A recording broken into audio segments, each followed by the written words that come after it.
Hey everyone, welcome back to Corporate Decoder, the place where we turn boring corporate filings into something you can actually understand. Today we're diving into Ondas Holdings' latest proxy statement. Get ready, because it looks like they're asking for more shares, which could mean big changes are coming, or maybe they just need more room in their corporate piggy bank. This is a Schedule 14A, which is basically a proxy statement. It's the document companies send to their shareholders before a big meeting, like an annual meeting. It tells you what's on the agenda and how the board recommends you vote. Okay, so what are we voting on? First, they want to elect 6 directors to the board. They also want you to say yes to keeping their current accounting firm. There's a say on pay vote, which is where you get to give your opinion on how much the executives are getting paid. And importantly, they're asking for permission to issue a whole bunch more stock. Let's talk about the people running the show first. They're asking you to re-elect Eric Brock, who's the chairman, president, and CEO. Then there's Richard Cohen, Joseph Popolo, Randall Seidel, Jaspreet Sood, and Ron Stern. These are the folks you're trusting to make the big decisions for the company. It's always good to know who's in charge, right? Eric Brock has been the chairman and CEO since 2018. Richard Cohen has been consulting companies for a while. Joseph Popolo helped grow a company to $3 billion in revenue. Randall Seidel has been a CEO at multiple companies.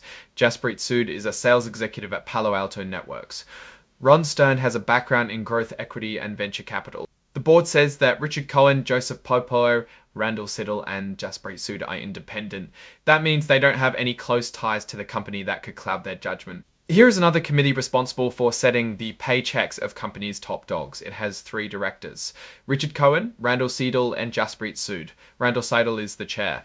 Time for the juicy part, executive compensation. Let's check out the summary compensation table. Okay, Eric Brock, the CEO, made $2,000 and salary 88 ton in 2024. That includes a $200,000 salary and about $19,218 and $300 salary and about $19,028 and $318.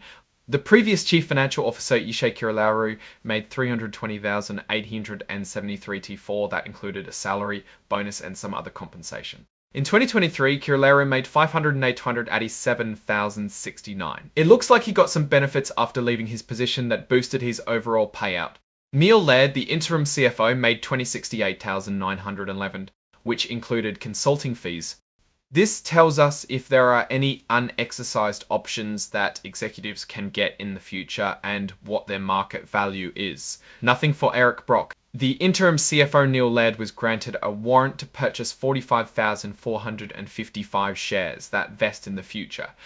Here is the table where the company provides performance data by comparing what companies' top managers get paid and how well the company does. Let's look at a few key points. CEO Eric Brock made $219,180 in 2024 and $222,080 average compensation for other top executives was $20,993, but this company's business results in those years are not so pretty. The average compensation for other top executives was $294,824, and those companies' business results in those years are not so pretty. Ondas Holdings lost a lot of money. They lost $38 million in 2024, $44 million in 2023, and $73.22.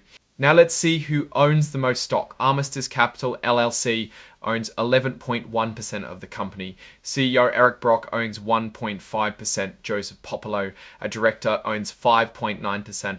The company also wants you to approve their choice of accountants, Rosenberg Rich Baker Berman, PA, for 2025. In 2024, they paid this accounting firm $394,684 for various services, $184,600 for dollars. This is a big one. They want to increase the number of authorized shares of common stock from 300 million to 400 million. Why? Well, the company says it's for flexibility. They might need those extra shares for things like raising money, making acquisitions, or setting up partnerships. But it also means your existing shares could be worth less if they issue a bunch more. If they issue more shares, your percentage ownership of the company goes down. It can also make it harder for someone to take over the company. They also want to increase the number of shares available under their stock incentive plan from 11 million to 26 million. This is how they reward employees with stock options and other equity awards. This is supposed to attract and motivate employees, but it also dilutes the value of existing shares. It looks like they've had a lot of dealings with companies connected to their own board members.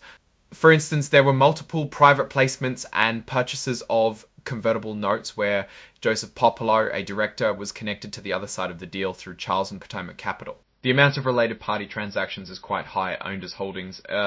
What does it all mean? Ondas Holdings is asking for more flexibility with their stock, but that flexibility comes at a potential cost to current shareholders through dilution. The heavy amount of dealings with companies connected to its own board members is very notable as well. They're burning through cash and they need more shares to keep the lights on and to finance future growth. The question is, will that growth actually happen and will it benefit shareholders in the long run?